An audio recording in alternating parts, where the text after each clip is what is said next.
and welcome to the 43rd Minute Review Show. Today we are going to be talking about Zero Dark 30, the new film from Kathryn Bigelow, from the maker of The Hurt Locker, and this is another war film, particularly starring Jessica Chastain. I would mention other people who are in it, but this film is definitely about her character. Now, let me start by saying what is good about Zero Dark 30. Zero Dark 30 is very well shot and it is extremely well put together. You're spread across a lot of different time periods through this, from September the 11th up until the point where the assault on Osama bin Laden's hideout happens. And so, like, seriously, that's not a spoiler. It's all been in the news. We'll get to that in a minute. But it manages to create a very good narrative flow between all of these things, and you never feel disjointed or out of sync with it. You are very well kept up to date with all of these things, which is a really good thing.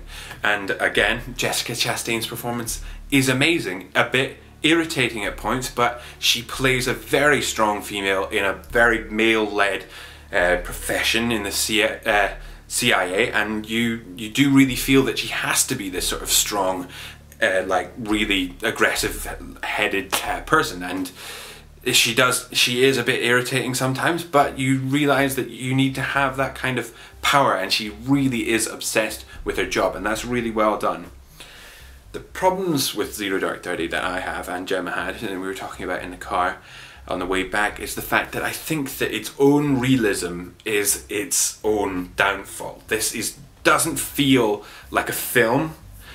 Some people have called it journalism, which I don't think is right. Some people, I would say it's more like a biopic of this character. I can't remember her name now off the top of my head, but Jessica Chastain's character. And that, in a sense, is really good, but in another sense it's really bad because it's really recent history that we're talking about in Zero Dark 30, and I literally remember everything that happens in this film when it actually happened. So nothing came as a surprise to me. I mean, everybody should remember September the 11th, everybody who's old enough to remember that. Or remember pretty much exactly where they were when that happened, and I remember every single event that happens throughout this film. And so it's very recent history, and so nothing will be surprising, and the problem with that is the fact that there's not actually enough drama to compensate.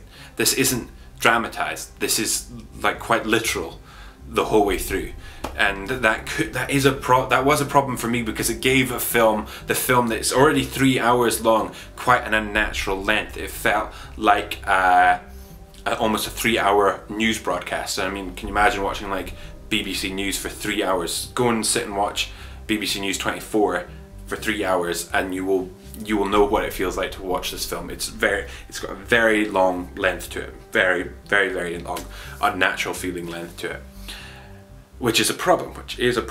A lot of people have had a lot of problems with the torture scenes, but I think that the torture scenes were a little bit sugar-coated, that they were actually hiding a lot of stuff that actually happened. But saying that, this film is not like an America, oh yes, America, here they come to save the day film. It's not like that at all, which is good, because it really paints a sort of honest picture of the whole just sort of strange scenario of them hunting down Osama bin Laden. It's not strange that they wanted to catch Osama bin Laden, but it's sort of a strange way that they went about it. But after we left, it was me, Gemma, our friends Scott and Ian who were there watching it, and we really felt that we didn't know what to think about it. And I think it's because of that nature, the realism that's in the film, that it paints a difficult picture to watch because it's a bit too real. Yeah, I think you'd understand if you watched it. It's definitely not for anybody who's wanting like a sort of easy watch. It's definitely not that. There is a lot of good stuff here. The ending in particular, it really makes you care for Jessica Chastain's character. But aside from that, it's quite a long, tiring and difficult watch. But it's still very well made. Still a very good film. So, it's going to get a medium-sized mark from us. But that's because of the sort of oddness about it. I don't think I'd watch it again, and I think that says something about it. because I'd watched The Hurt Locker again, and that was an amazing film, but it had actual drama in it. This doesn't have any drama in it.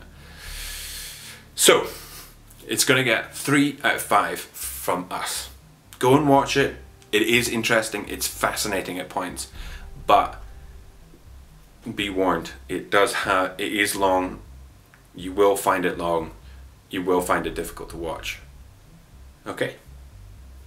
Count yourself warned.